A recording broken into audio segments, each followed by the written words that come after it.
Assalamualaikum warahmatullahi wabarakatuh. Perkenalkan, nama saya Thalita Calia Jasimaira Mariana. Saya merupakan mahasiswa Poltekkes Kemenkes Malang, tingkat 1, Prodi Keselamatan dan Kesehatan Kerja. Nah, di sini saya akan menjelaskan tentang penggunaan EYD dalam karangan ilmiah sesuai kaidah. Mengapa kita harus menggunakan EYD terutama pada penulisan karya tulis ilmiah? Karena dengan menggunakan EYD, bahasa yang digunakan akan menjadi sama bagi para pembaca. Karena dari beragam suku dan budaya akan disatukan oleh satu, yakni bahasa Indonesia. Pembaca akan lebih mudah memahami isi artikel ilmiah tersebut. Yang pertama ada huruf kapital. Penggunaan huruf kapital ini merupakan huruf pertama dalam petikan langsung. Yang kedua yaitu huruf pertama dalam ungkapan yang berhubungan dengan Tuhan dan kitab suci Allah. Contohnya Nabi Muhammad, N-nya besar, Allah, A-nya besar, Al-Quran, A-nya besar. Yang ketiga ada huruf pertama nama gelar kehormatan, keturunan, dan keagamaan yang diikuti nama orang. Contohnya Gusti Kanjeng Ratu Hemas, G besar, K besar, R besar, H besar. Yang keempat ada huruf pertama unsur nama jabatan dan pangkat yang diikuti oleh nama orang yang bersangkutan, seperti direktur. Huruf pertama nama bangsa, suku, dan bahasa, seperti bangsa Indonesia, I-nya besar, bahasa Tagalog, B-nya besar, T-nya besar. Yang ketiga ada huruf pertama nama tahun, bulan, hari raya, dan peristiwa sejarah, seperti Hari Raya Waisak, W-nya besar. Yang selanjutnya, huruf kapital juga digunakan sebagai huruf pertama nama geografi, seperti Gondang Legi, G-nya besar. Huruf pertama digunakan juga sebagai huruf pertama semua unsur nama negara. Huruf pertama semua kata di dalam nama buku, majalah, surat kabar, dan judul karangan. Nah, huruf kapital juga digunakan sebagai huruf pertama kata sapaan seperti bapak, ibu, kak, dan sejenisnya. Nah, yang selanjutnya ada huruf miring. Huruf miring ini dipakai untuk menulis judul buku, nama majalah, atau nama surat kabar yang diikuti dalam tulisan, termasuk dalam daftar pustaka. Yang kedua ada huruf miring digunakan untuk menegaskan atau mengkhususkan huruf, bagian kata, atau kelompok kata dalam kalimat. Huruf miring juga digunakan sebagai kata ungkapan dalam bahasa daerah atau bahasa asing yang tidak diserap oleh bahasa Indonesia. Yang selanjutnya kita akan membahas singkatan dan akronim. Sebetulnya singkatan dan akronim ini banyak yang salah paham karena mengiranya singkatan dan akronim ini sama. Padahal singkatan dan akronim ini berbeda. Singkatan itu lebih ke singkatan menggunakan huruf seperti SMA. Nah, kalau akronim ini seperti kalimat yang dijadikan kata, satu kata, seperti puskesmas, pusat kesehatan masyarakat, kita jadikan kata puskesmas. Nah, ada cara menulis singkatan. Satu, mesti ditulis dengan huruf kapital serta diikuti dengan tanda titik kalau itu nama orang, gelar, sapaan, atau pangkat.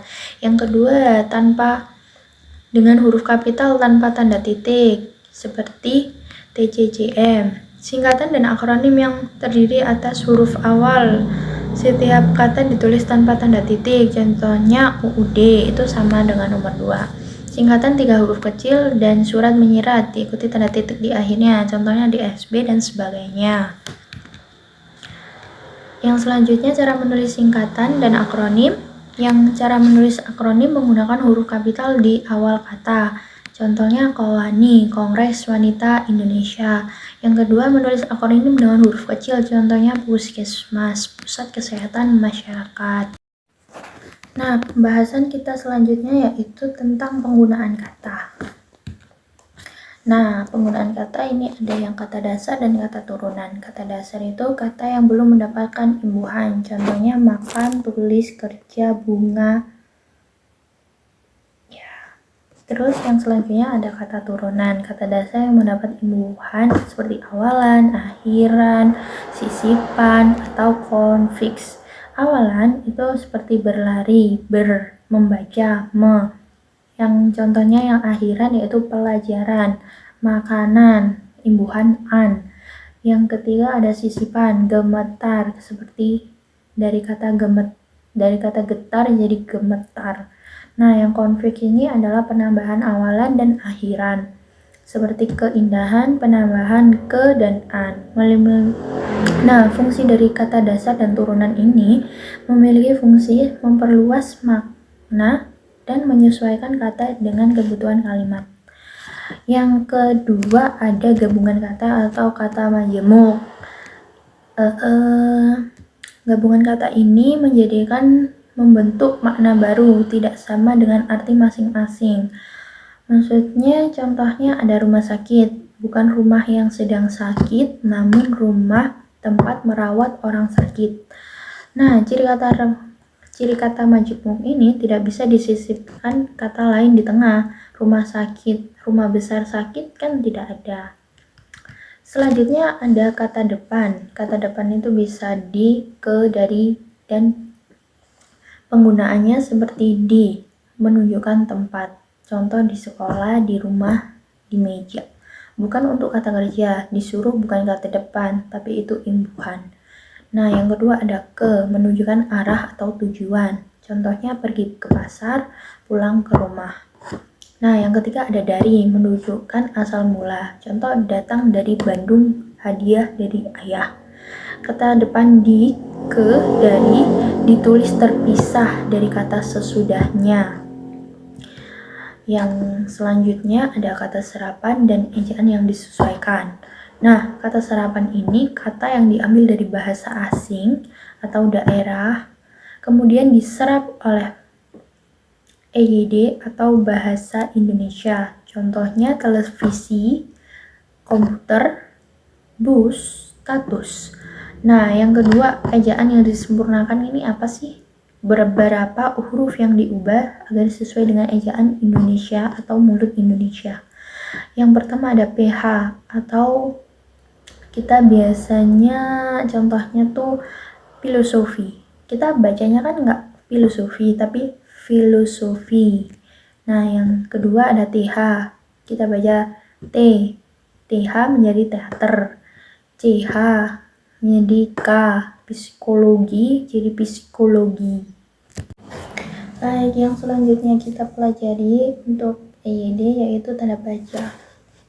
Yang pertama ada tanda titik. Tanda titik digunakan pada akhir kalimat pernyataan. Itu sudah umum di kita. Tanda titik digunakan untuk mengakhiri pernyataan lengkap, ya. Tanda titik digunakan di belakang angka atau huruf dalam suatu daftar, perincian, tabel, atau bahkan seperti 1.1. Nah, tanda titik digunakan untuk memisahkan jam, menit, dan detik yang menunjukkan waktu atau jangka waktu seperti 17.00. Nah, tanda titik digunakan untuk memisahkan bilangan ribuan atau kelipatan yang menunjukkan jumlah seperti 12.000. Nah, yang selanjutnya ada tanda koma. Tanda koma ini digunakan di antara unsur-unsur dalam perincian berupa kata, frasa, atau bilangan. Tanda koma juga digunakan sebelum kata penghubung, seperti tetapi, melainkan, dan sedangkan. Dalam kalimat majemuk pertentangan, tanda koma digunakan untuk memisahkan anak kalimat yang mendahului induk kalimat. Tanda koma digunakan di belakang kata atau ungkapan penghubung antara kalimat seperti oleh karena itu, jadi.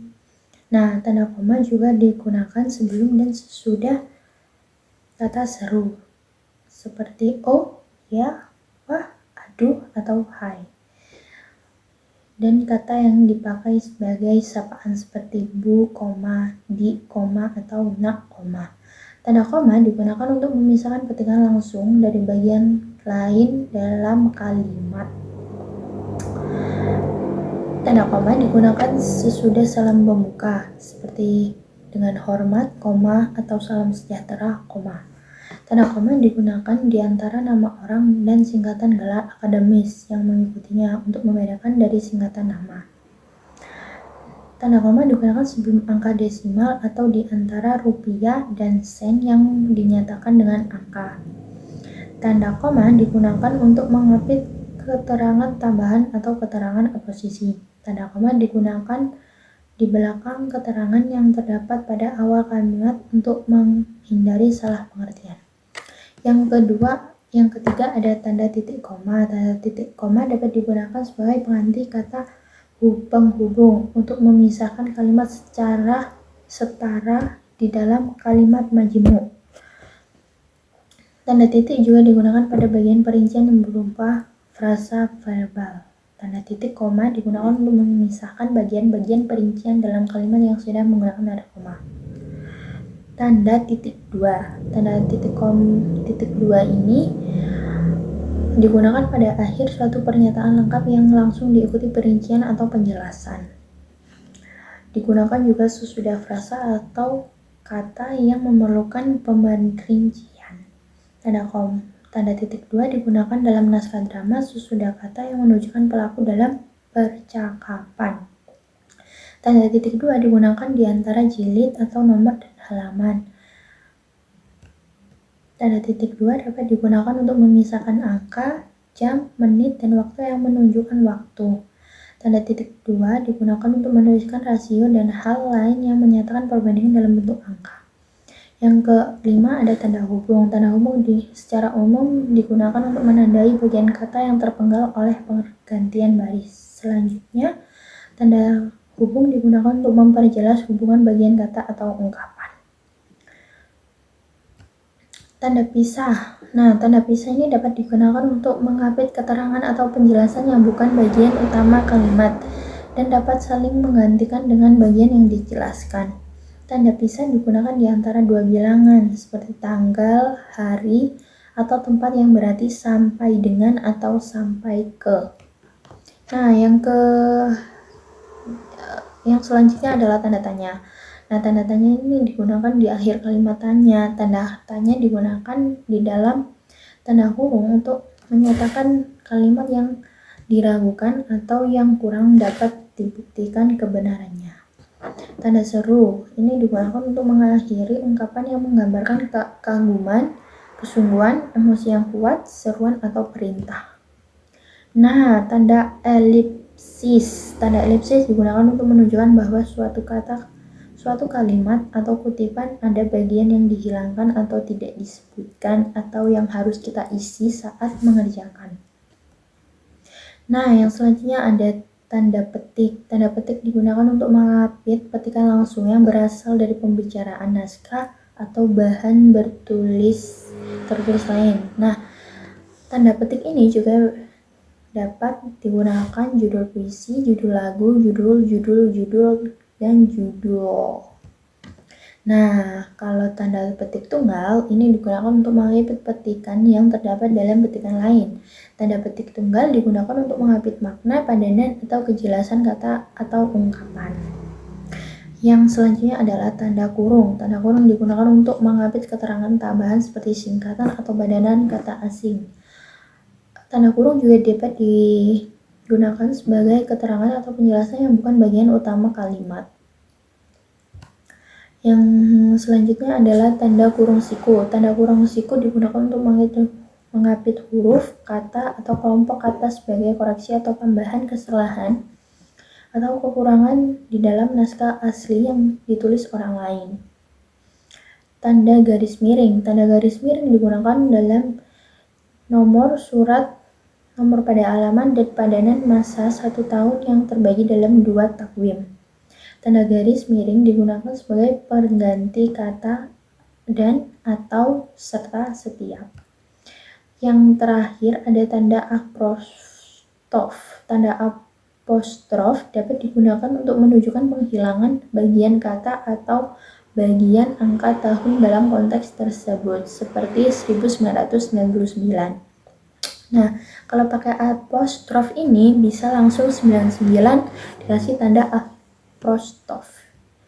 Baik, sekian dari saya penjelasannya. Mohon maaf apabila banyak kurangnya dan penjelasannya kurang jelas, tidak sesuai dengan apa yang saya cantumkan di PPT karena saya mengejar durasi. Baik, sekian dari saya. Terima kasih. Wassalamualaikum warahmatullahi wabarakatuh.